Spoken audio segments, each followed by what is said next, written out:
Hello friends, welcome to my YouTube channel Vinay study room.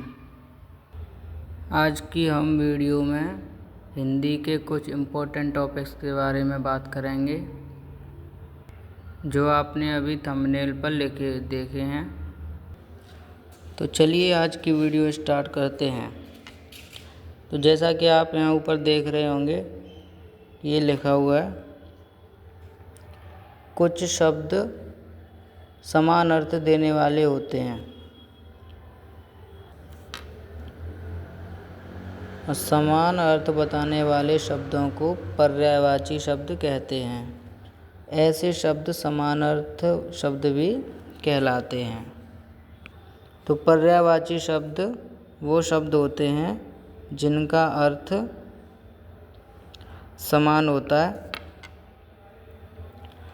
तो हम इसकी एक्सरसाइज के थ्रू समझेंगे जिससे कि हमारा ये कॉन्सेप्ट एकदम क्लियर हो जाएगा। तो चलिए देखते हैं एक्सरसाइज।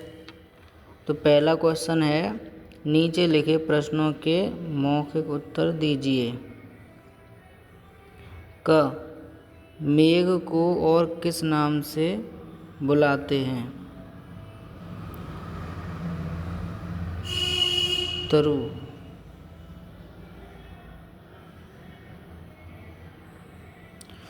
मेघ को और किस नाम से पुकारते हैं?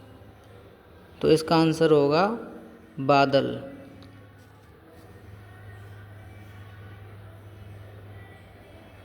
बादल।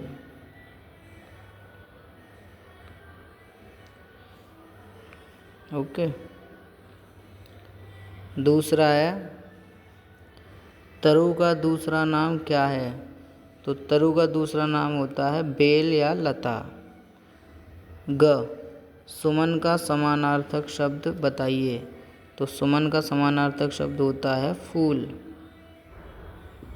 या फिर पुष्प। दूसरा क्वेश्चन, प्रत्येक पंक्ति में जो शब्द समान अर्थ वाले नहीं हैं उन पर सही का चिन्ह लगाइए। तो यानी कि जो शब्द समान नहीं है। तो पहला है क, नयन, चक्षु, नभ।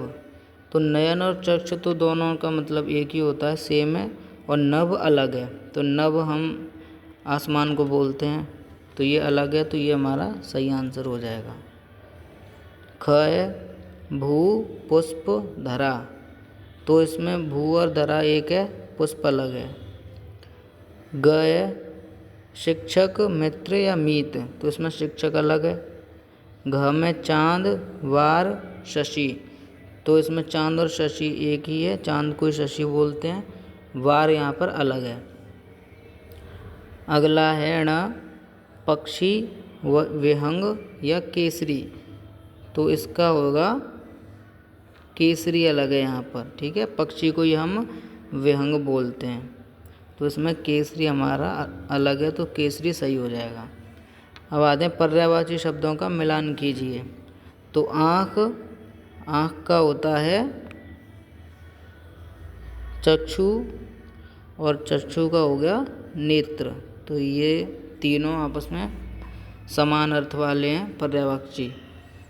और दूसरा है दिन। तो दिन का हो जाएगा वार, और इसका एक और हो जाएगा दिवस। अब नेक्स्ट है बेटी। तो बेटी का सुता और पुत्री।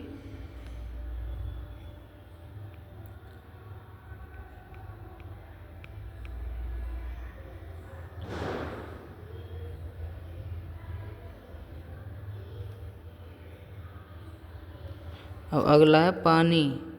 पानी का वार और जल। अब इसके बाद है सिंह। सिंह का शेर और केसरी। तो ये हमारे, अब चलते हैं नेक्स्ट पेज पर। अब आता है हमारा, यानी कि प्रत्येक चित्र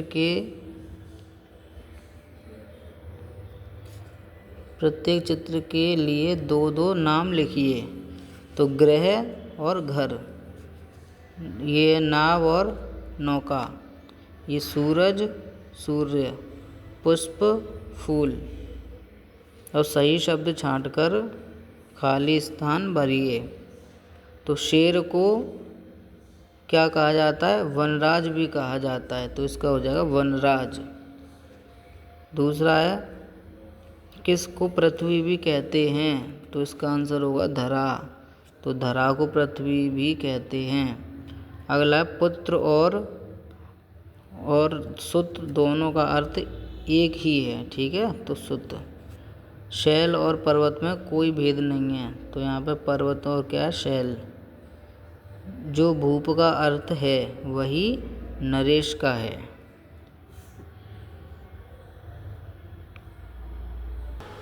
तो चलते हैं नेक्स्ट पेज पर। अब इसमें दिया है, ये हमारा अब नेक्स्ट टॉपिक आ गया। कुछ शब्द एक दूसरे से ठीक अलग दिखते हैं। उल्टा अर्थ बताने वाले शब्दों को विलोम शब्द कहते हैं। ऐसे शब्द विपरीतार्थक शब्द भी कहलाते हैं। तो ये आया हमारे अब विलोम शब्द, वो यानी कि विलोम शब्द का मतलब होता है उल्टा। तो इसकी एक्सरसाइज देखते हैं। बहुत का उल्टा अर्थ बताने वाला शब्द क्या है? तो बहुत का उल्टा अर्थ होगा कम। है प्रकाश का विलोम शब्द क्या होगा? तो प्रकाश का विलोम शब्द होता है अंधेरा या अंधियारा या तम। कठोर का विपरीतार्थक शब्द है, तो कठोर का विपरीतार्थक यानी कि विलोम शब्द क्या होगा? कठोर का होता है सरल या फिर कोमल। अब आते हैं विलोम शब्दों का सही मिलान कीजिए। गरम का ठंडा, सुख का दुख, जीत का हार, देना का लेना, खट्टा का मीठा। चलते हैं नेक्स्ट पेज पर। तो पेज नंबर 4 पर है हमारा आगे की एक्सरसाइज, जो कि हमें ये दे रखी है। सुबह का दिन, आगे का पीछे, अच्छा का सुंदर, दूर का बाहर। लेकिन हमें इसमें क्या करना है? इसमें हमें जो सही है उस पर टिक लगाना है। तो सुबह का सही विलोम क्या होगा? शाम। आगे का पीछे, अच्छा का क्या होगा? बुरा, दूर का पास, गर्मी का सर्दी। नेक्स्ट 4th क्वेश्चन पर, रवि अपने भाई के आगे बैठा है। तो इसमें हमें क्या करना है? 4th क्वेश्चन में रंगीन शब्दों के विलोम शब्द लिखकर वाक्यों को फिर से लिखिए। तो ये जो रंगीन शब्द दे रखे हैं, इनके हमें विलोम लिखकर इन वाक्यों को फिर से लिखना है।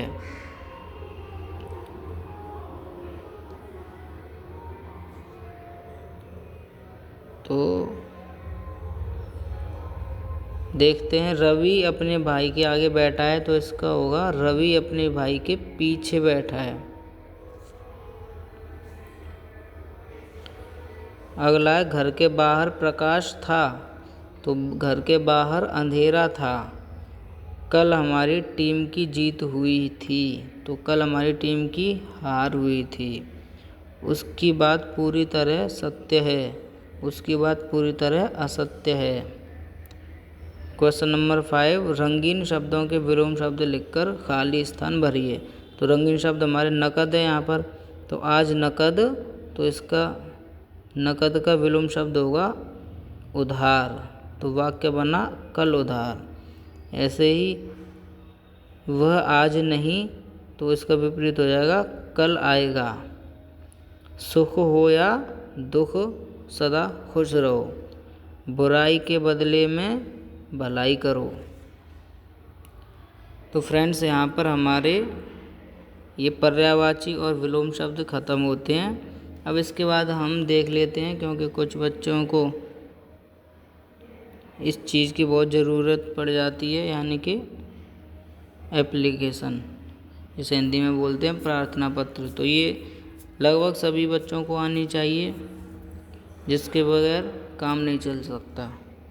तो देखते हैं, अपने प्रधानाचार्य को अवकाश के लिए प्रार्थना पत्र। तो कैसे है एक बार मैं पढ़कर बता देता हूँ। सेवा में प्रधानाचार्य जी, बोस्टन पब्लिक स्कूल आगरा। तो स्कूल में की जगह मतलब आप अपना स्कूल का नाम डालेंगे, जो कि मतलब स्कूल का नाम तो कोई भी हो सकता है, सबका अलग अलग होता है। विषय बीमारी के कारण अवकाश लेने के लिए प्रार्थना पत्र। तारीख 28/7, यानी कि तारीख में भी आप कोई सी भी तारीख डाल सकते हैं, जो तारीख आपकी प्रेजेंट की जो होगी। तो आप जिस वक्त प्रेयर लिखेंगे, आई एम सॉरी प्रेयर नहीं, प्रार्थना पत्र, तो उस वक्त की आप तारीख डालेंगे। अब आता है महोदय, निवेदन है कि मुझे कल रात से तेज बुखार है। डॉक्टर ने मुझे 2 दिन आराम करने की सलाह दी है। इस कारण मैं विद्यालय आने में असमर्थ हूँ। अतः मेरी आपसे प्रार्थना है कि मुझे, तो यहाँ टाइम लिख देंगे कि कितने से कितने तारीख तक की अवकाश आपको चाहिए। तो इतने से इतने तक का अवकाश प्रदान करें, आपकी अति कृपा होगी। धन्यवाद। आपकी या फिर आपका आज्ञाकारी शिष्य या शिष्या, अगर लड़की है तो शिष्य लगाएंगी, और अगर बॉय है लड़का तो आपका शिष्य। नाम डालेंगे और कक्षा और रोल नंबर। तो यहाँ पर फ्रेंड्स हमारी आज की वीडियो ख़त्म होती है, जिसमें हमने सीखा पर्यायवाची शब्द, विलोम शब्द और प्रार्थना पत्र। तो आई होप ये आपके लिए काफ़ी हेल्पफुल होगी वीडियो। तो ये छोटे बच्चों के लिए ज़्यादा इम्पोर्टेंट होगी, तो भी इसको अच्छे से लिख लें और याद कर लें। Thank you for watching. मिलते हैं अगली वीडियो में। Bye bye.